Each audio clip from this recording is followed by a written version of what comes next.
सर्वांना जय जिनेंद्र. विषय श्री इष्टोपदेश ग्रंथ, श्लोक क्रमांक 34, मंगलाचरण.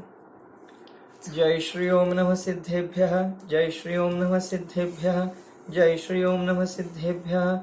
नमो अर्हन्ताणं, नमो सिद्धाणं, नमो आयर्याणं, नमो उवज्झायाणं, नमो लोये सव्वसाहूणम्. यस्य स्वयं स्वभावाप्तिरभावे कृत्स्नकर्मणः तस्मै संज्ञानरूपाय नमोस्तु परमात्मने, नमोस्तु परमात्मने.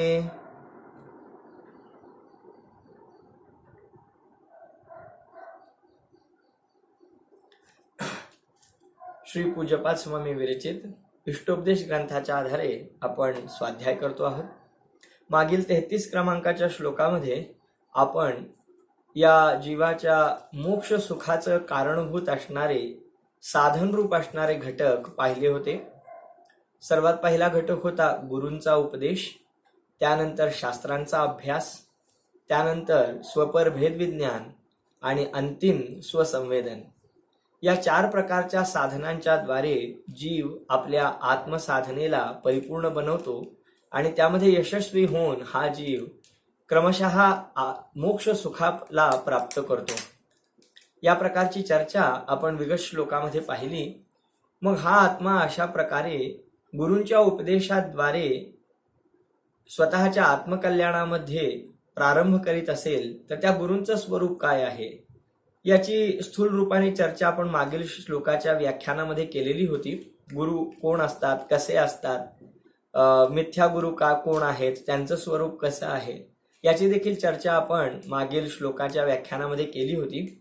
आज त्याच गुरु संबंधी अतिशय सुंदर मार्गदर्शन, अतिशय सुंदर असं वर्णन या 34 क्रमांकाच्या श्लोकामध्ये श्री पूज्यपाद स्वामी करताहेत.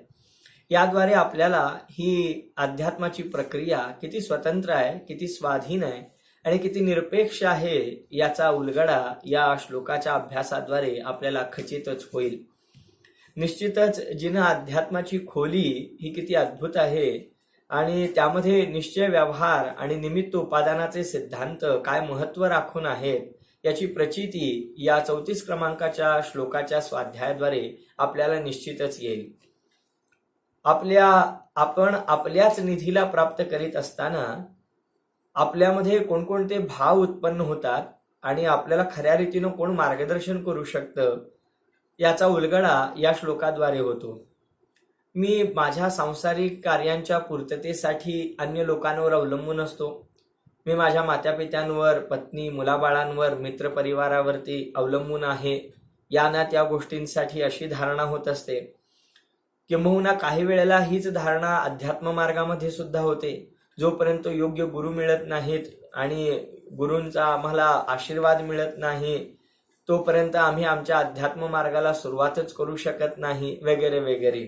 किंवा गुरुच आमचा सर्वथा उद्धार करणारे आहेत, गुरूंच्या मनात आलं तर आमचा संसार हा चुटकीसरशी संपून जाईल, त्यांची कृपादृष्टी मिळणं म्हणजे आमचा मोक्ष होणं आहे, अशा प्रकारची धारणा सुद्धा काही वेळेला या अध्यात्मप्रेमी जीवांमध्ये दिसून येते. काही वेळेला या सद्गुरूंनाच किंवा या गुरूंनाच आपले करता धरता हरता समजण्यात येतं.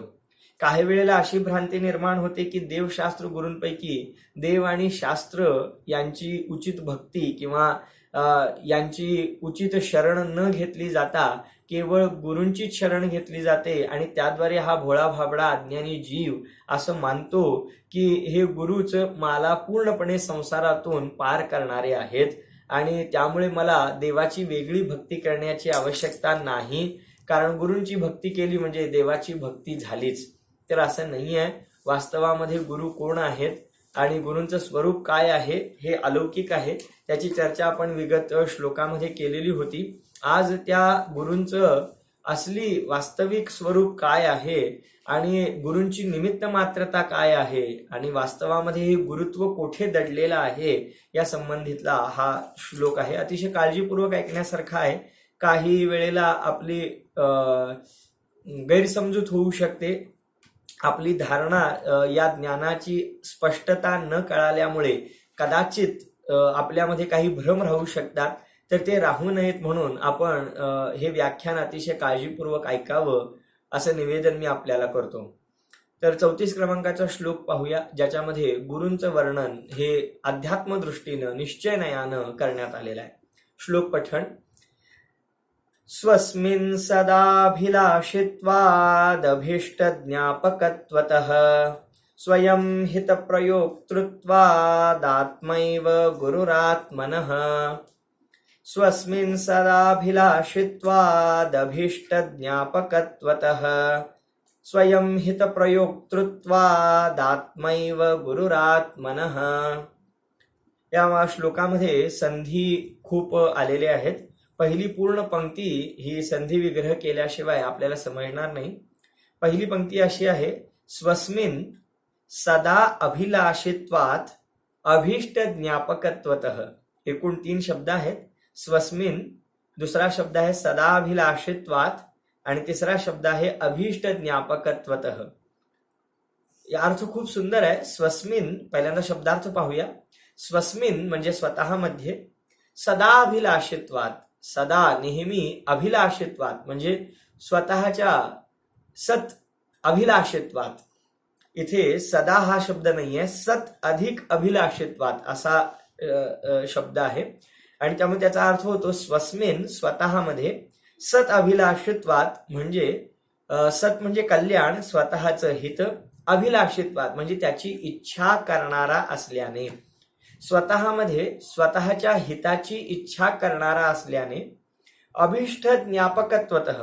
अभीष्ट, अभीष्ट म्हणजे जे आपल्याला हवं आहे ते सुख किंवा आपल्याला इप्सित जे आहे ते मनोवांछित जे आपलं आहे तो पदार्थ, ज्ञापकत्वतः म्हणजे त्याची माहिती, त्याचं ज्ञान करून देणारा असल्याने, स्वयं म्हणजे स्वतः, हितप्रयोक्तृत्वात म्हणजे स्वतः हितप्रयोक्तृत्वात म्हणजे हितामध्ये लावणारा, जोडणारा असल्याने, आत्मैव आत्मा एव आपला आत्माच, गुरुहु गुरु, आत्मनः म्हणजे आत्म्याचा. हा शब्दार्थ झाला. याचा अन्वयार्थ पाहूया. आत्मा स्वतःमध्ये स्वतःची इच्छा करणारा असल्यामुळे, स्वतःला जे हवं आहे त्या अभिष्ठाचं ज्ञान करून देणारा असल्यामुळे, आणि स्वतःलाच स्वतःच्या हितामध्ये जोडणारा, लावणारा असल्यामुळे हा आपला आत्माच आपल्या आत्म्याचा गुरु आहे, अन्य दुसरा कोणता गुरु नाही, अशा प्रकारचं वर्णन या श्लोकामध्ये करण्यात आलेलं आहे. थोडक्यात येथे आपल्या आत्मतत्वाच्या प्राप्तीचा जो अद्भुत अलौकिक पुरुषार्थ आहे, जे की ज्ञानी जीवाचं खऱ्या अर्थानं पुरुषार्थ रूप कार्य आहे, अशा स्वद्रव्याची शरणरूप जे धर्मरूप कार्य केलं जातं, त्यामध्ये शरणरूप आत्मा हा आपला निज आत्मा आहे, आणि त्याला मार्गदर्शन करणारे जे गुरु आहेत, तो गुरु देखील बाह्यामध्ये शोधण्याची आवश्यकता नाही, तर तो आत्मा हा आपला आत्माच आपल्या आत्म्याचा गुरु आहे, अशा प्रकारची चर्चा येथे करत आहेत. सर्वात पहिल्यांदा मी आपल्याला हे स्पष्ट करू इच्छितो की येथे आत्माच आपल्या आत्म्याचा गुरु आहे असं सांगून जे बाह्य गुरु आहेत, कालच्या व्याख्यानाला आपण एकदा ऐकावं.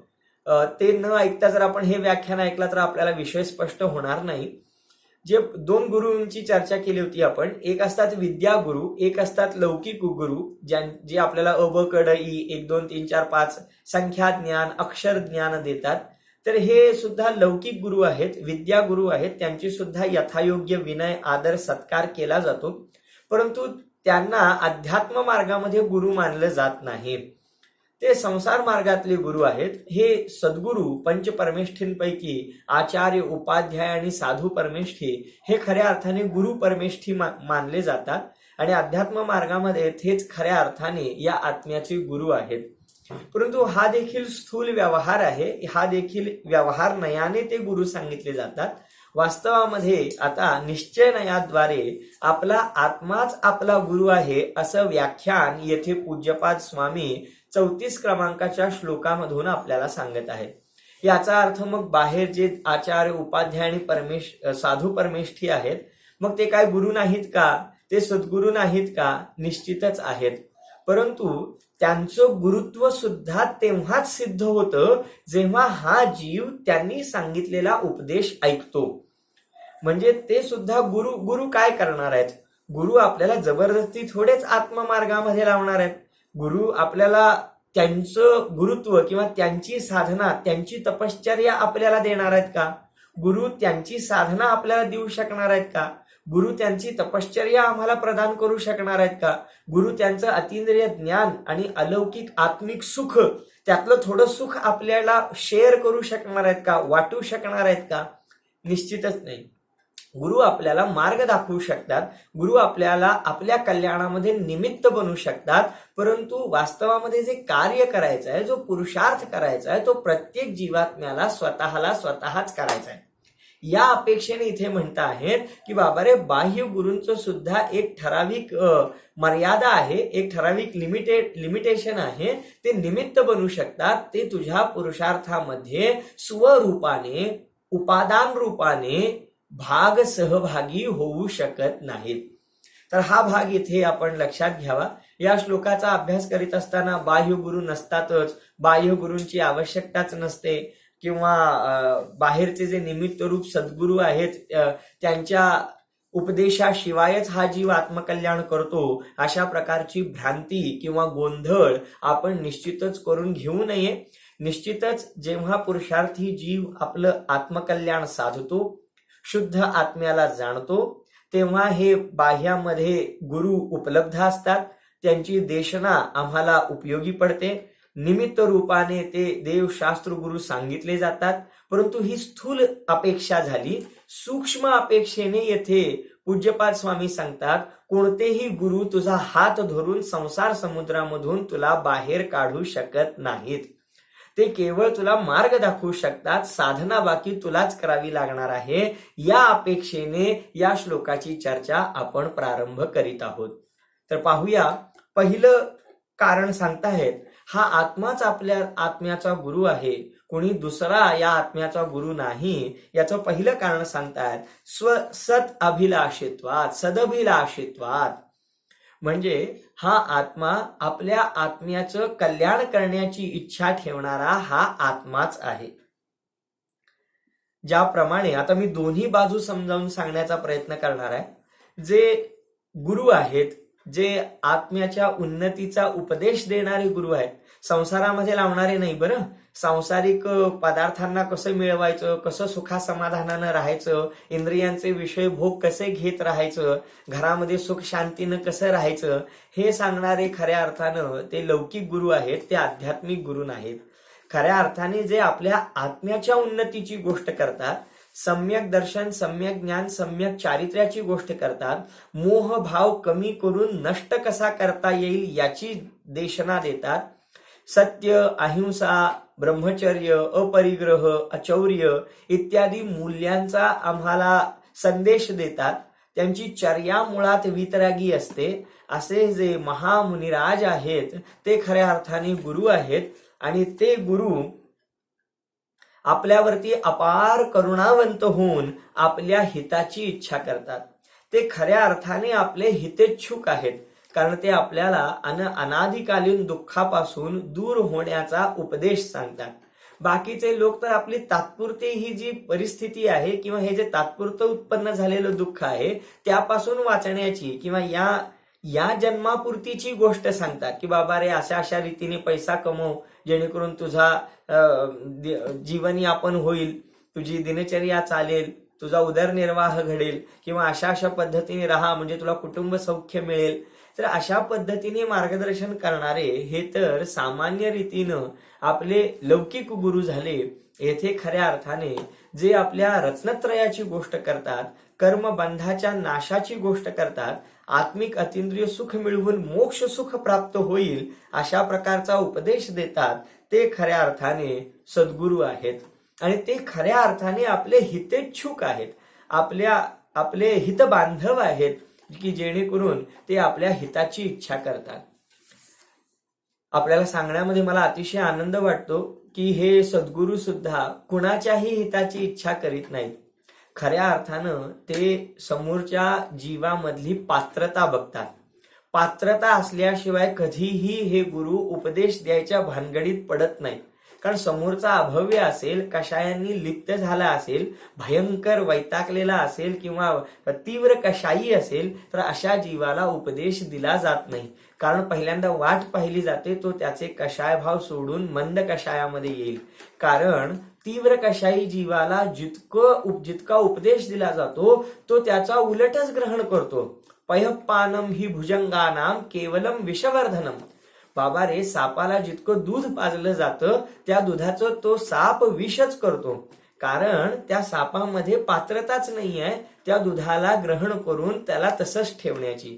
तर त्याच पद्धतीने अभव्य जीव, तीव्र कषायी जीव हे जिनवाणीचं वचन ऐकून सुद्धा त्याद्वारे खऱ्या अर्थाने लाभान्वित होत नाही, उलट तो त्याचा दुरुपयोग करतो. आणि म्हणूनच हे सद्गुरू सुद्धा समोर आलेल्या जीवाची पात्रता ओळखतात, त्याची भव्यता पाहतात, त्याचे मंद कषाय पाहतात आणि मग त्याच्या हिताची इच्छा करतात आणि मग त्याचे ते खऱ्या अर्थाने इच्छुक होतात. खरोखर सद्गुरूंची करुणा ही भव्य जीवांवरती बरसते आणि दुर्जन जीवांवरती तर ते माध्यस्थ भाव ठेवतात.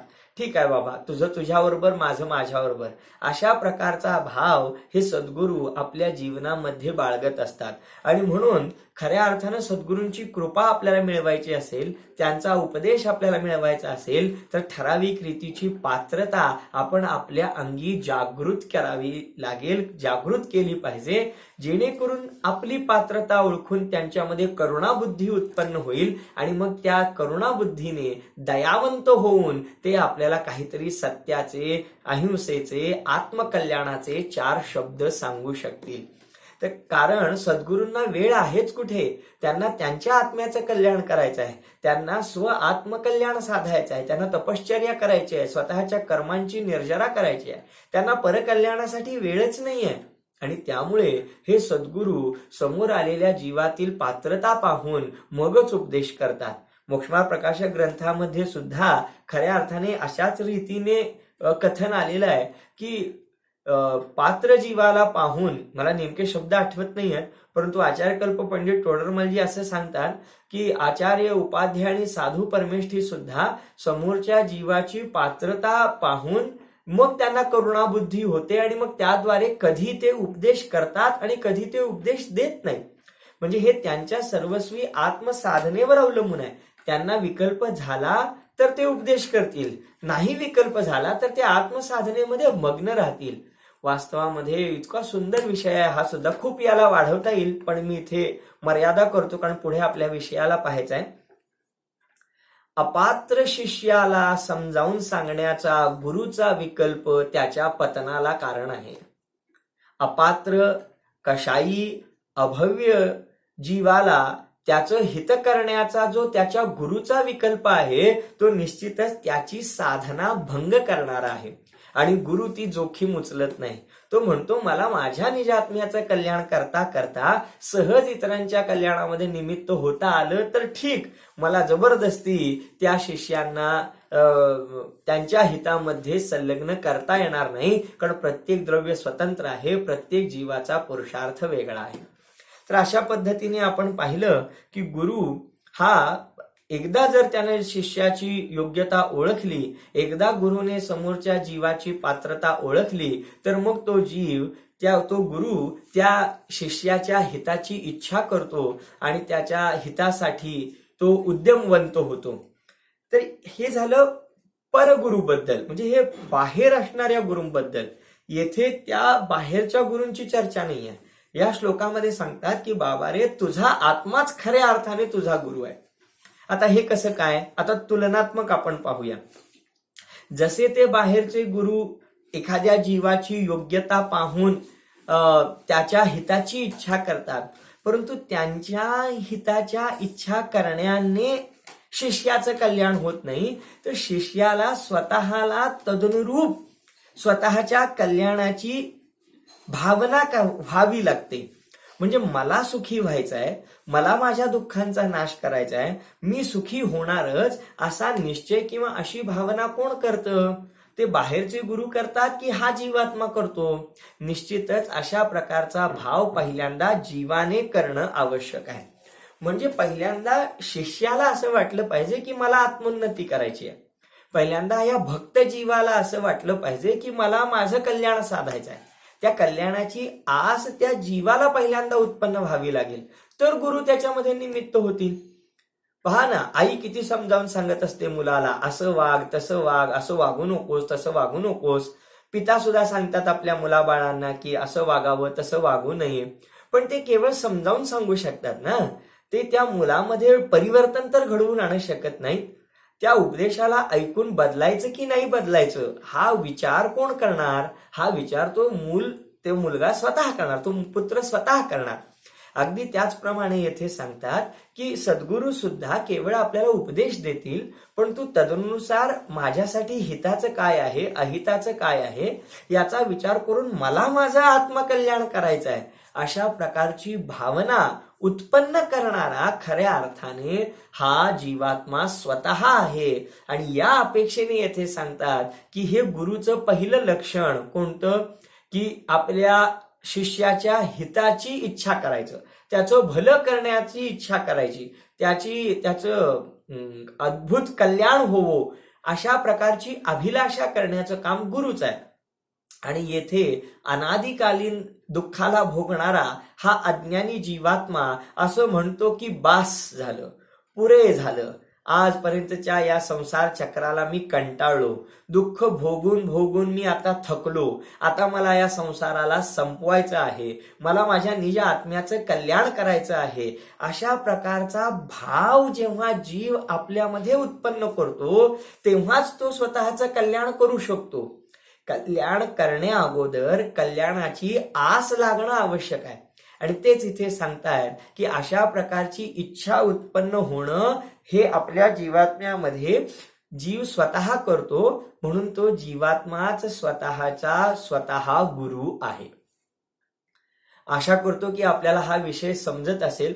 खूप सुंदर विषय आहे. आणि येथे हे सांगतायत की God helps them who help themselves. असं कोणी ईश्वर मदत करत नसतो, पण अशा प्रकारची एक म्हण प्रचलित आहे की परमेश्वर सुद्धा त्यांनाच मदत करतो की जे आपली मदत करू इच्छितात. जो स्वतःची मदत स्वतःच करत नाही त्याला परमेश्वर सुद्धा मदत करू शकत नाही. तर हे म्हटलं जातं असं, तर तोच भाव इथं आहे की जो जीवात्मा स्वतःच्या कल्याणासाठी कटिबद्ध झाला आहे त्याला गुरु निमित्त बनू शकतात. आणि जो जीव स्वतःचं कल्याणच करू इच्छित नाही त्याला गुरु सुद्धा काही मदत करू शकत नाही, त्याच्या कल्याणामध्ये निमित्त बनू शकत नाही. याला उत्कृष्ट उदाहरण म्हणजे मारीचीचं आहे. भगवान महावीरांचा पूर्व भावातला जीव ज्याचं नाव मारीची होतं, तर तो मारीचीचा जीव आदिनाथ भगवंतांच्या समोशरणामध्ये जाऊन सुद्धा कोराचा कोरा राहिला. 363 मतांचं त्यानं प्रवर्तन केलं, आत्मकल्याणाला तो लागला नाही. यावरून काय लक्षात येतं की तीर्थंकरांसारखे भगवान सुद्धा त्या जीवाच्या कल्याणामध्ये निमित्त बनू शकले नाहीत, कारण तो जीव पहिल्यांदा स्वतःच्या आत्मकल्याणासाठी इच्छुक नव्हता. आणि म्हणून हा आत्माच आपल्या आत्म्याचा गुरु आहे, कारण गुरुचं पहिलं लक्षण आहे की जो आपल्या शिष्याच्या हिताची कल्याणाची इच्छा करतो. आणि मग आपल्या आत्म्याच्या हिताची कल्याणाची इच्छा कोण करतो? खऱ्या अर्थानं हा आत्माच आपल्या आत्म्याच्या हिताची कल्याणाची इच्छा करतो आणि त्याच वेळेला त्याचं कल्याण होऊ शकतं. या अपेक्षेने सांगतात की आत्माच आपल्या आत्म्याचा गुरु आहे. ओ हो, अद्भुत. या सगळ्या चर्चेद्वारे एकूण 3 बिंदू सांगणार आहे मी. या चर्चेच्या शेवटी मी आपल्याला काहीतरी या संबंधात प्रश्न विचारणार आहे. तर पाहूया आपल्याला यामधून काय नेमका बोध होतो. खूप सुंदर चर्चा आहे, खूप मार्मिक चर्चा आहे. तर आपण आता पहिला बिंदू पाहिला, असे 2 बिंदू आणखी सांगेन आणि त्यानंतर आपल्याला काय वाटलं यावरून तो मी तुम्हाला विचारेन. पहा, तर पहिला बिंदू झाला आत्माच आपल्या आत्म्याचा गुरु आहे, कारण आत्माच आपल्या आत्म्याच्या हिताची इच्छा करतो. आणि जो हिताची इच्छा करतो तो गुरु असतो. जो आपल्या शिष्यांच्या हिताची इच्छा करतो तो गुरु असतो. मग येथे आपला आत्मा वेगळा आणि ज्या आत्म्याची इच्छा करतो आहे तो आत्मा वेगळा असं नाहीये. आत्मा एकच आहे, परंतु जोपर्यंत आत्म्यामध्ये स्वकल्याणाचे भाव उत्पन्न होत नाहीत तोपर्यंत या आत्म्याचं कल्याण होत नाही. जीवाने हे समजावून घेतलं पाहिजे की देव, शास्त्र, गुरु यांच्यापैकी कुणीही माझ्या कल्याणासाठी स्वतः प्रयत्न करणार नाहीये. जो प्रयत्न करायचा आहे तो माझा मलाच करायचा आहे. भगवान तीर्थंकर परमात्मा जे सिद्धशिलेवर जाऊन विराजमान झाले किंवा आज सुद्धा जे विदेह क्षेत्रामध्ये विद्यमान तीर्थंकर परमात्मा आहेत, तर ते काही माझ्या कल्याणासाठी त्यांची साधना तपश्चर्या सोडून, त्यांचा शुद्धोपयोग सोडून ते माझ्या कल्याणासाठी कोणताही प्रयत्न करणार नाहीयेत. जे शास्त्र आहे ते शास्त्र निमित्त बनू शकतं, ते शास्त्र काही माझ्या परिणतीला बदलू शकत नाही. आणि जे गुरु आहेत ते गुरु फार तर उपदेश देऊ शकतात, परंतु कल्याण करण्याचा भाव बाकी माझ्यामध्येच मला उत्पन्न करावा लागेल, या अपेक्षेने येथे सांगतात की बाबा रे, आत्महिताची इच्छा करणारा शेवटी आपला आत्माच असतो. या अपेक्षेने आत्माच आपल्या आत्म्याचा गुरु आहे. दुसरं विशेषण सांगतात अभीष्ट ज्ञायकत्वतः, की अभीष्ट म्हणजे जे आपल्याला हवं आहे ते, आणि जे आपल्याला सुख हवं आहे त्याचं ज्ञान करून देतो तो गुरु असतो. म्हणजे गुरुचं पहिलं काम आहे शिष्याच्या हिताची इच्छा करणं, आणि मग त्याचं हित कशात आहे त्या संदर्भातलं सगळं ज्ञान त्याला देणं.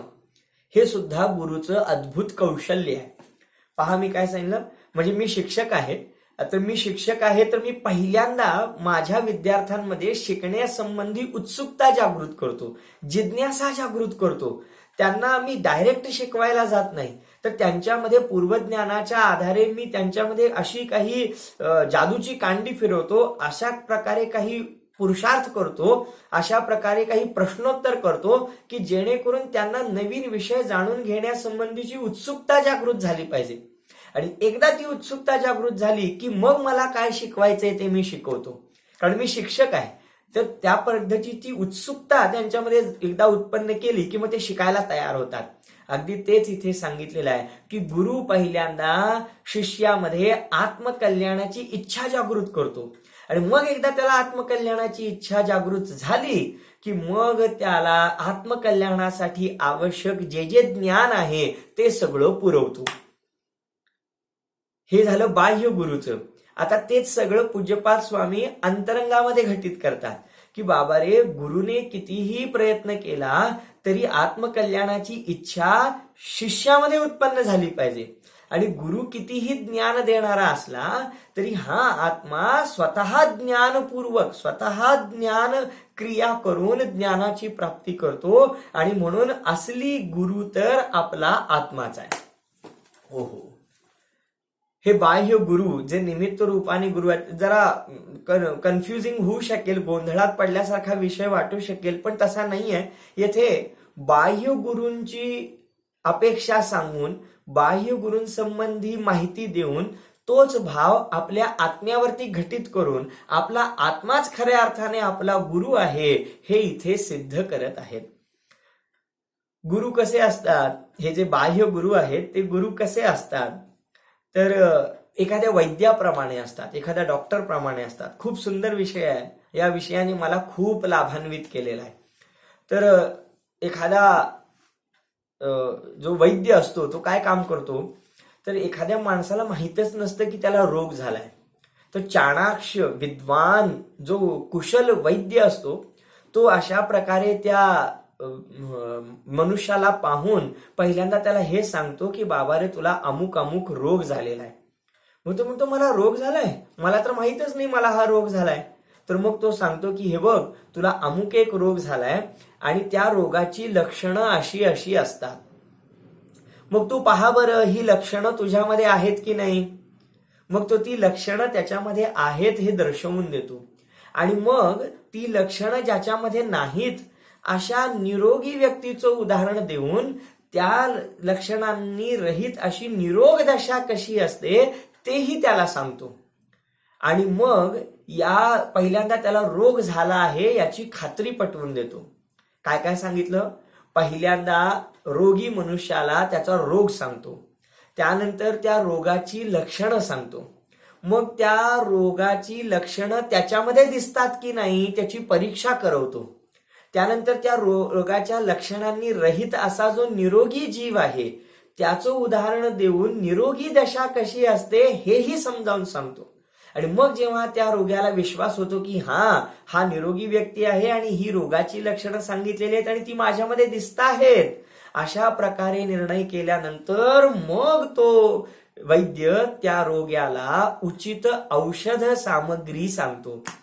मग त्याला त्या औषधाचे गुणधर्म सांगतो आणि मग त्या औषधाचे गुणधर्म सांगून झाल्यानंतर ते औषध कशा प्रकारे कार्य करेल आणि रोगाचा नाश करेल याची माहिती देतो. आणि मग तो रोगी व्यक्ती त्या औषधाचं यथायोग्य सेवन करण्यास तयार होतो, सेवन करतो आणि मग रोगीचा निरोगी बनतो. हो, समजली एकूण प्रोसेस काय आहे, कशी असली पाहिजे. आता सगळंच बदललेलं आहे. आता काही झालं तर डॉक्टरांकडे जायचं, ते पटकन औषध लिहून देतात आणि ते आपण सेवन करायचं, बस. तेवढा फास्ट झालेला आहे जीवन, आता तेवढा वेळ कुणाकडे नाही. पण मुळात पद्धती अशी आहे. तर येथे हे आपले जे गुरु आहेत, महामुनिराज आहेत, ते सुद्धा आपल्याला या वैद्याप्रमाणे आहेत. कसे आहेत तर ते पहिल्यांदा सांगतात की हे संसारी जीवांनो, तुम्हाला रोग झालेला आहे, तुम्ही रोगी आहात. मग भक्त जे त्यांच्या दर्शनासाठी गेलेले आहेत ते म्हणतात आम्ही रोगी नाहीये, आम्ही सगळे ठीकठाक आहोत, आम्हाला कोणाचा संसर्ग झालेला नाहीये, आम्ही सगळे व्यवस्थित आहोत. तर मग ते म्हणतात बाबांनो, तुम्हाला संसार रोग जडलेला आहे, तुम्हाला भवव्याधी लागलेली आहे. मग हा कुठला रोग आम्हाला तर माहित नाही, आम्ही तर सगळे बरे आहोत, आम्हाला कोणतं दुःख नाही, आम्हाला कोणता रोग नाही. तर त्यावेळेला ते वैद्य ते महामुनिराज सांगतात की बाबा रे, या भवरोगाची काही लक्षणं आहेत. कोणती लक्षणं आहेत? जन्म मरण, भूक तहान किंवा वृद्धावस्था, आणखी घाम येणं, बोला हे सगळी लक्षणं आहेत. असे 18 दोष आहेत. तर हे 18 दोष, 18 लक्षणं तुमच्यामध्ये दिसतात का? तर मग ते म्हणतात, समोरचे भक्त म्हणतात हा दिसतात ना, जन्म झालेला आहे, आम्ही मरणार आहोत, भूक लागते, तहान लागते, घाम येतो, वृद्धावस्था येते. तर म्हणतात ही सगळे संसार रूपी रोगाची लक्षणं आहेत. मग रोग सांगितला की भवरोग झाला आहे, त्याची ही सगळी लक्षणं आहेत. आता ही लक्षणं तुमच्यात आहेत की नाही पहा. तर निश्चितच आहेत. मग आहेत तर मग पुढची स्टेप की जर ही लक्षणं असतील तर ह्या लक्षणांनी रहित असे जे सिद्ध परमात्मा आहेत तेही पहा की या सगळ्या रोगाच्या लक्षणांनी रहित कशी अवस्था असू शकते. निरोग अवस्था ही सिद्ध परमात्म्यांची आहे की ज्यांच्यामध्ये 18 दोष नाहीत, संसाररूपी रोग नाही आणि ते खऱ्या अर्थाने अचल अमल आनंदाला प्राप्त झालेले निरोगी जीव आहेत. असं बर, मग याचा अर्थ आम्ही रोगी आहोत, भवरोगी आहोत हे निश्चित झालं. मग आता काय करायला पाहिजे? तर याच्यावरती चिंता करू नका, याच्यावरती उपाय आहे, तो म्हणजे तुला औषध घ्यावं लागेल.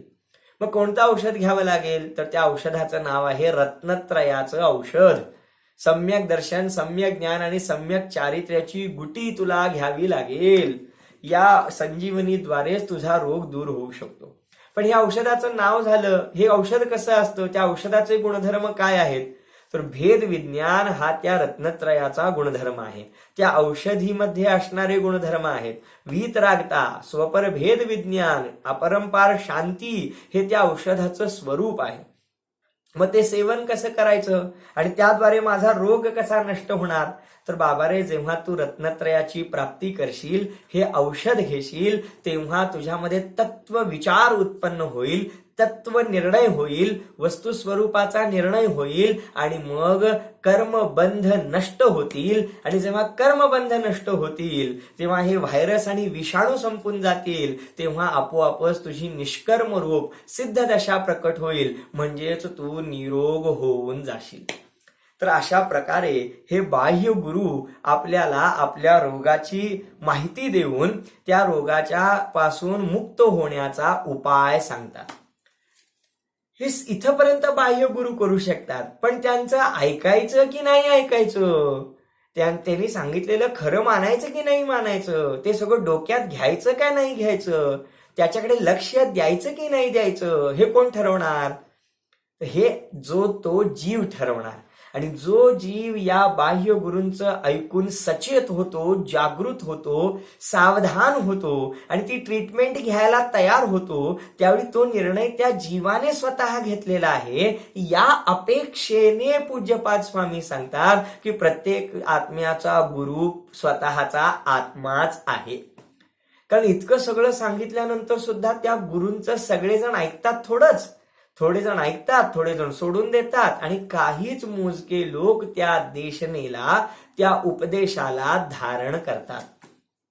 या अपेक्षेने इथे सांगतात की बाबा रे, गुरूंनी कितीही प्रयत्न केले तरी शेवटी आपल्या आत्मकल्याणाकडे लक्ष देणारा, त्याच्याकडे ध्यान देणारा, त्याचं ज्ञान करून घेणारा हा खऱ्या अर्थाने आपला निज आत्माच आहे. आणि म्हणून येथे सांगतात की बाह्य गुरु आपल्या शिष्याच्या हिताची इच्छा करतात, त्याला त्याच्या कल्याणामध्ये आवश्यक गोष्टींचं ज्ञान करून देतात, परंतु शेवटी त्या जीवानेच ठरवायचं आहे की मी माझं कल्याण मला करायचं आहे आणि त्याच जीवाने त्या गोष्टींचं ज्ञान करून घ्यायचं आहे. या अपेक्षेने हा प्रत्येकाचा जीवात्माच खऱ्या अर्थाने आपला गुरु आहे. जोपर्यंत तो जीव स्वतः पुरुषार्थ करीत नाही, स्वतःच्या हिताची इच्छा करीत नाही, स्वतःला आत्मकल्याणामध्ये लावत नाही, तोपर्यंत बाह्य गुरु त्या जीवाच्या कल्याणामध्ये निमित्त सुद्धा होत नाहीत. तिसरं विशेषण सांगतात हित प्रयोक्तृत्वात, की हा जो आत्मा आहे तो स्वतःला या हिताच्या मार्गामध्ये लावणारा आहे. म्हणजे सगळी जबाबदारी गुरुवर ढकलून आम्ही मुक्त होऊ शकत नाही. आम्ही निश्चिंत निष्फिकीर होऊ शकत नाही. आम्ही आमच्या कल्याणाची जबाबदारी स्वतः घेतली पाहिजे, हे इथे पूज्यपाद स्वामी आपल्याला सांगत आहेत. तर बाह्य गुरु जे आहेत किंवा जे सद्गुरू आहेत, एकदा जर का त्यांनी आपल्या शिष्याची योग्यता ओळखली, त्याची पात्रता पाहिली, त्याला शिष्य म्हणून स्वीकारलं आणि त्याला सगळ्या आत्मकल्याणकारक गोष्टींचं ज्ञान दिलं आणि जर कदाचित त्या मार्गामध्ये त्यांच्या त्या शिष्यानं मध्येच कच जरी खाल्ली, मध्येच त्यानं अपुरुषार्थी जरी झाला, तरी सद्गुरू त्याचा हात सोडत नाहीत. येन केन प्रकारेण ते गुरु त्या शिष्याला त्या आत्मकल्याणाच्या मार्गामध्ये लावतातच. तसं कौशल्य, तशी हातोटी त्या गुरूंकडे त्यांच्या गुरुत्वामुळे, त्यांच्या तपश्चरणामुळे, त्यांच्या अद्भुत अलौकिक साधनेमुळे त्यांना आपोआप प्राप्त झालेली असते. गुरुचं हे कामच आहे की एकदा शिष्याला शिष्य म्हणून स्वीकारल्यानंतर मग त्या शिष्याची जरी इच्छा नसली तरी सुद्धा ते त्याला त्याच्या गंतव्यस्थानापर्यंत, त्याच्या परम सुखापर्यंत घेऊन जाण्याचा त्यांचा भाव ते पूर्ण करतातच. ही झाली त्यांची योग्यता.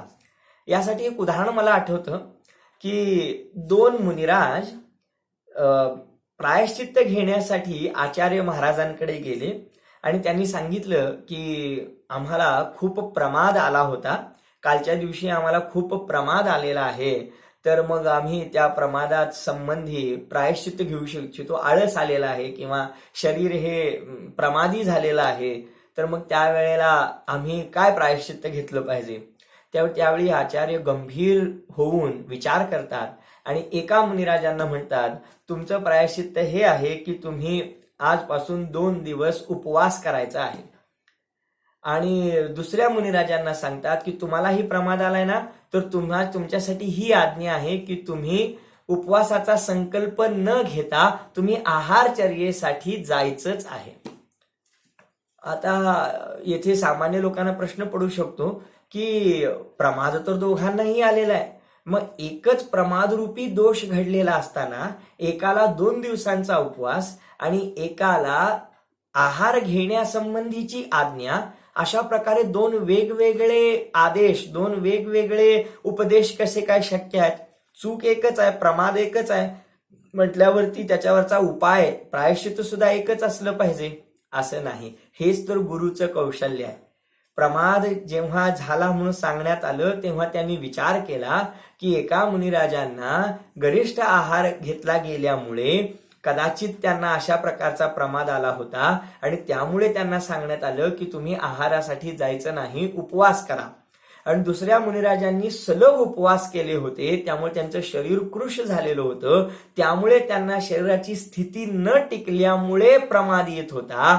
हे ओळखून त्या गुरु महाराजांनी, त्या आचार्य भगवंतांनी त्यांना आहार ग्रहण करण्याचा उपदेश दिला. याच्यावरून लक्षात आलं असेल आपल्याला की एकच प्रमादरूपी दोष घडल्यानंतर 2 उपदेश दिले गेले. हे कौशल्य त्या आचार्य महाराजांकडे त्यांच्या तपश्चर्याने आपोआप येतं. याच पद्धतीने येथे सांगतात की गुरुमध्ये हे कौशल्य आहे की भलेही त्या शिष्याची इच्छा नसली तरी सुद्धा येन केन प्रकारेण तो गुरु त्या शिष्याला त्या मार्गामध्ये लावतोच लावतो आणि त्याच्या हितामध्ये प्रयोक्तृत्वात म्हणजे त्याच्यामध्ये जोडून ठेवतो. हे गुरुचं अद्भुत कौशल्य आहे. आता पूज्यपाद स्वामी म्हणतात की हे झालं बाह्य गुरुचं कार्य, पण हे असली कार्य तर आत्म्यासाठी आपला आत्माच करतो. हे कसं काय? कारण एकदा या आत्म्यामध्ये आपल्या हिताची भावना उत्पन्न झाली, आपल्या कल्याणाची आस जागृत झाली आणि मग या आत्म्याने आत्मकल्याणासंबंधीचं सगळं ज्ञान मिळवलं, दुसरं विशेषण. आणि मग जर या एकदा जीवाने पुरुषार्थ केला, आपल्याला एकदा या आत्मकल्याणाच्या मार्गामध्ये स्थापित केलं, सम्यक दर्शनाची प्राप्ती एकदा केली की मग पुढे हा जीवात्मा कदाचित प्रमादी झाला, कदाचित 7 तत्वांचं श्रद्धान विसरला, कदाचित पुन्हा मोही झाला, म्हणजे सम्यक दर्शनाचा अभाव होऊन कदाचित पुन्हा मिथ्यादृष्टी झाला, तरी सुद्धा काहीही बिघडत नाही. पुन्हा हा आत्मा ते सम्यक दर्शन फिरून त्या जीवाच्या जीवनामध्ये येतो आणि विशिष्ट काळाच्या आतच, अर्धपुद्गल परावर्तनाच्या आतच पुन्हा त्याला सम्यक दृष्टी करून मोक्षमार्गी बनवून मुनिदीक्षा घेऊन त्याला मोक्षामध्ये स्थापित करतो. म्हणजे एकदा सम्यक दर्शन प्राप्त केल्यानंतर पुन्हा मला संसार आवडू लागलेला आहे आणि मी आता संसारातच राहणार आहे, अशा प्रकारची चर्या जीव करू शकत नाही. समजतंय मी काय सांगतोय? सांगण्याचा भाव हा आहे की गुरुचं हे लक्षण आहे की तो शिष्याला येन केन प्रकारेण त्या आत्मकल्याणाच्या मार्गात लावतोच. हेच विशेषण, हेच लक्षण आत्म्यामध्ये सुद्धा घटित होतं. एकदा जर आत्म्याने आत्मकल्याणासाठी पुरुषार्थ केला आणि मग भलेही तो त्या मार्गापासून च्युत झाला तरी सुद्धा त्या आत्म्याचं फारसं काही बिघडत नाही, कारण पुन्हा तो जीव त्या केलेल्या पुरुषार्थाच्या बळावर ती पुन्हा प्राप्त झालेली मिथ्यादृष्टी अवस्था सोडून पुन्हा स्वतःला धर्ममार्गामध्ये स्थापित करून अल्पकाळातच मोक्षाला प्राप्त करून घेतो. काय अद्भुत चर्चा आहे. यावरून हे सांगण्यात आलेलं आहे की गुरु शिष्याच्या हिताची इच्छा करतो, शिष्याला भरपूर ज्ञान देतो आणि येन केन प्रकारेण त्या शिष्याला आत्मकल्याणामध्ये स्थापित करतो. त्याचप्रमाणे खऱ्या अर्थाने ही सगळी कार्ये आत्माच आपल्या आत्म्यासाठी करत असतो. गुरु तर बाह्य निमित्त आहेत. पहिल्यांदा गुरूंच्या निमित्ताने या आत्म्याला असं वाटावं लागतं की पुरे झाला संसार, आता मी माझ्या कल्याणासाठी प्रयत्न करणार. हे म्हणून असा निश्चय करणाराच आत्मा आपल्या आत्म्याचा गुरु झाला. मला आत्मकल्याणासाठी जे जे आवश्यक आहे ते मी आता अभ्यास करणार, मी ज्ञान मिळवणार आणि मी ते ज्ञान करून घेणार, असा निर्णय करणारा आत्माच आपल्या आत्म्याचा गुरु झाला. आणि मग हा आत्मा एकदा अशा प्रकारे आत्मकल्याणाला प्राप्त झाला, त्यानं त्या मोक्ष मार्गाची सुरुवात केली आणि मग आता हरकत नाही. आता तो जीव नक्की येन केन प्रकारेण भलेही किती अडचणी आल्या तरी एक ना एक दिवस अल्प काळातच मोक्षाला प्राप्त करतो, परमहिताला प्राप्त करतो. या अपेक्षेने आपल्या आत्मकल्याणाची साथ कधीही न सोडणारा हा आत्माच आपल्या आत्म्याचा खऱ्या अर्थाने गुरु आहे. अद्भुत. येन केन प्रकारेण म्हणजे काय? येन केन प्रकारेणचा अर्थ असा आहे की एकदा आत्मकल्याणाची इच्छा जागृत झाली आणि एकदा आत्मकल्याणासंबंधीचं ज्ञान या जीवाला झालं, 7 तत्वांचं श्रद्धान झालं आणि जिनवाणी शास्त्राभ्यासाचं ज्ञान झालं की मग हा जीव कधी तीर्थक्षेत्री जातो, कधी शास्त्र स्वाध्याय करतो, कधी दान देतो, कधी उपवास करतो, कधी पंचकल्याणकांमध्ये सहभागी होतो, कधी विधान करतो, कधी पूजा करतो आणि कधी एकासन करतो. तर अशा प्रकारे वेगवेगळ्या साधनांच्या द्वारे कधी प्रथमानुयोग वाचतो, कधी चरणानुयोग वाचतो, कधी कर्णानुयोग अभ्यासतो. येन केन प्रकारेण कधी निश्चय नयाचं अवलंबन घेतो, कधी व्यवहार नयाचं अवलंबन घेतो. म्हणजे कोणत्याही प्रकारे करून तो स्वतःला आत्मकल्याणामध्ये स्थित ठेवतो. हा भाव आहे खऱ्या अर्थाने जीव आपल्याच आत्म्याचा गुरु आहे. आणि जेव्हा हे सगळं धर्माचरण त्याच्याकडून होत नाही आणि शरीर साथ देत नाही, शेवटी तो त्या धर्माचरणाच्या पालनासाठी, कषायांना नष्ट करण्यासाठी शेवटी तो समाधी आणि सल्लेखना सुद्धा धारण करतो. यावरून आपल्याला लक्षात येतं की आपल्या आत्म्यासाठी हिताची इच्छा करणारा आपला आत्माच आहे, आपल्या आत्म्यासाठी परिज्ञान करून घेणारा आपला आत्माच आहे आणि आपल्या आत्म्यासाठी झटणारा सुद्धा आत्माच आहे. मी म्हणतो गुरु शिकवेल, पण शिकवल्यानंतर शिकण्याची क्रिया कोण करणार आहे? आत्मा. आई भरवेल, परंतु खाण्याची, गिळण्याची आणि पचवण्याची क्रिया कोण करणार आहे? स्वतः मूल. एखादा व्यक्ती सांगेल की बाबा रे तुझ्या अंगणामध्ये एवढं द्रव्य पुरलेलं आहे, खजिना आहे, पण ते खोदायचं काम कोण करणार आहे? ज्याच्या अंगणात आहे त्यानंच केलं पाहिजे की सांगणाऱ्यानंच खोदून द्यायचं आहे? विचार करण्यासारखी गोष्ट आहे. यावरून आपल्याला हे समजून घेतलं पाहिजे की वास्तवामध्ये हे सगळे निमित्त आहेत. वास्तवामध्ये कृती, कार्य हे या जीवात्म्यालाच करावं लागणार आहे आणि ते बाह्य निमित्त मात्र आहेत, ते परद्रव्य आहेत. आणि म्हणून निश्चयनयाने पाहिलं असता आत्मकल्याणासाठी कारणरूप आपला आत्माच आहे. षटकारक सुद्धा आपण पूर्वी पाहिले होते. आत्मा, आत्म्यामध्ये, आत्म्याद्वारे, आत्म्यासाठी, आत्म्यापासूनच आत्म्याला जाणतो, प्राप्त करतो. ते सापाचं कुंडली मारण्याचं उदाहरण घेतलं होतं आपण, लक्षात असेल आपल्याला. तर यावरून हे सर्व सिद्धांत आपल्याला समजावून घेतले पाहिजेत. पूज्यपाद स्वामी या 34 क्रमांकाच्या श्लोकामध्ये निश्चयाद्वारे हे सांगतात की बाबा रे तुझा आत्माच तुझा परम गुरु आहे. तुला आत्म्यामध्ये आत्मकल्याण करून देणारा हा परमात्माच आहे.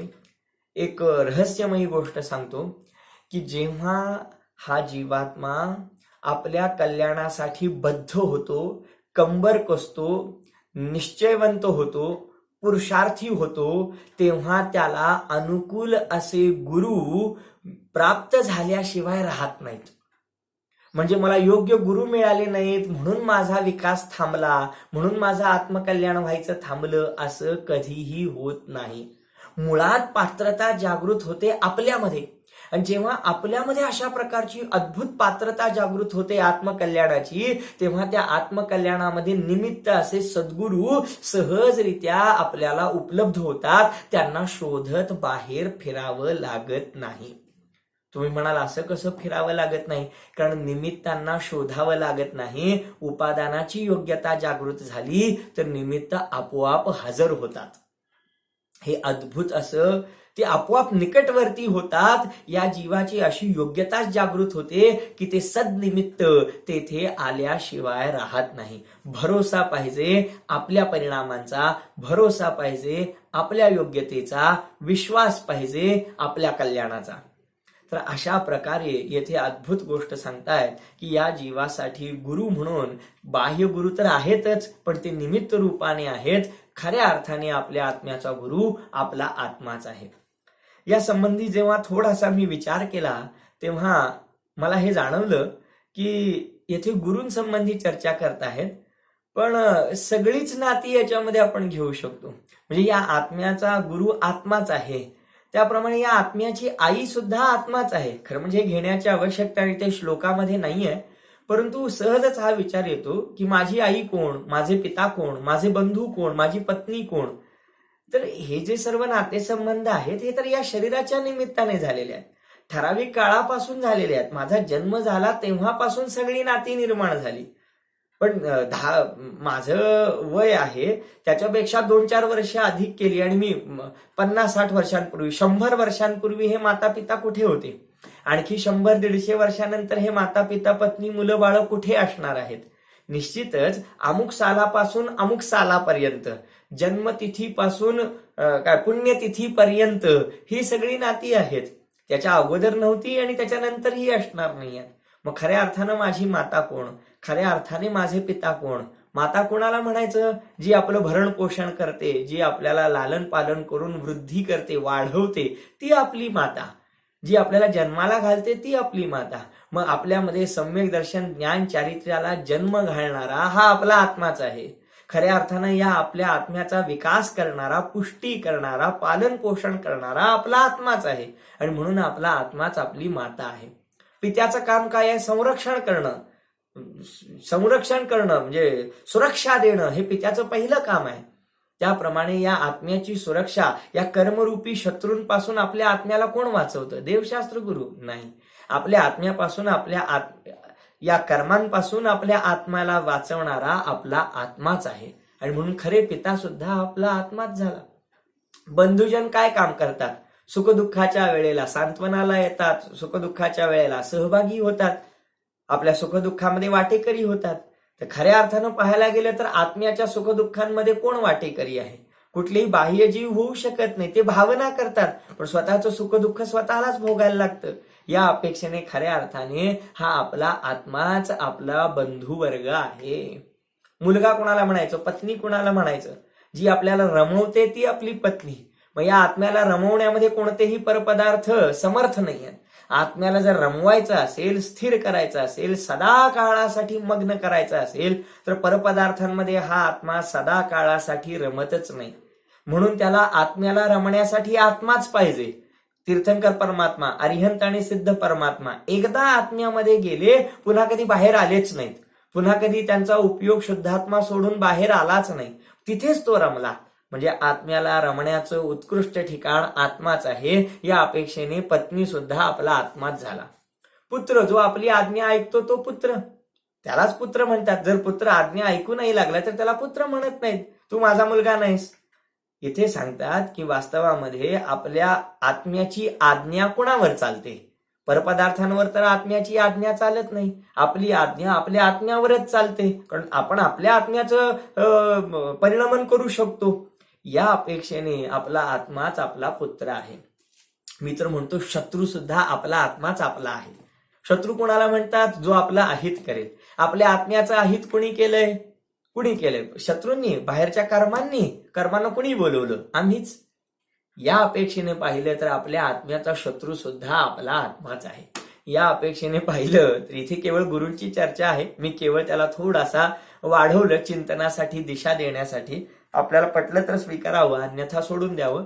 परंतु वस्तुस्थिती ही येथे सांगतात की या आत्म्यासाठी गुरु रूपाने असणारा आपला आत्माच आहे. 3 गोष्टी सांगितल्या होत्या. मी प्रश्न विचारतो आहे, या 3 प्रकारच्या गोष्टी ऐकल्यानंतर तुम्हाला काय आठवतं, काय वाटतं? आत्माच आपल्या आत्म्याचा गुरु आहे. 1, कारण तोच आपल्या हिताची इच्छा करतो, अभिलाषा करतो. आत्माच आपल्या आत्म्याचा गुरु आहे, कारण तो आत्म्याच्या सुखासाठी आवश्यक सर्व ज्ञान देतो. आणि 3, की आत्माच आत्म्याचा गुरु आहे, कारण तो स्वतःच्या हितामध्ये येन केन प्रकारेनं जोडून लावतो, स्वतःला तेथे जोडतो, त्या हिताच्या मार्गामध्ये स्वतःला स्थापित करतो. या 3 बिंदूंना पाहिल्यानंतर तुम्हाला कशाची आठवण झाली? या 3 बिंदूंना पाहिल्यानंतर मला आठवण झाली रत्नत्रयाची. कारण स्वतः आत्मा स्वतःच्या आत्म्याच्या हिताची इच्छा करतो हे सम्यक दर्शन आहे. आत्मा स्वतःच्या आत्मकल्याणासाठी आवश्यक गोष्टींचं ज्ञान करून घेतो, याचं नाव सम्यक ज्ञान आहे.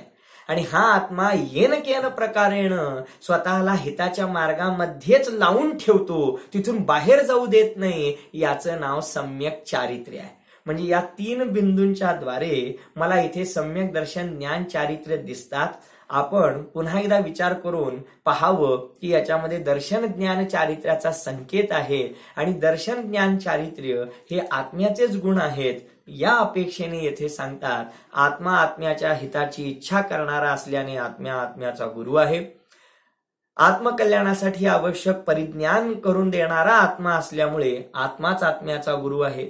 आणि आत्म्याच्या हितामध्ये स्वतःला स्थापित करणारा सुद्धा आत्मा असल्यामुळे चारित्र्य रूपाने सुद्धा हा आत्माच आपल्या आत्म्याचा गुरु आहे, अशा प्रकारचा श्लोक येथे सांगतात.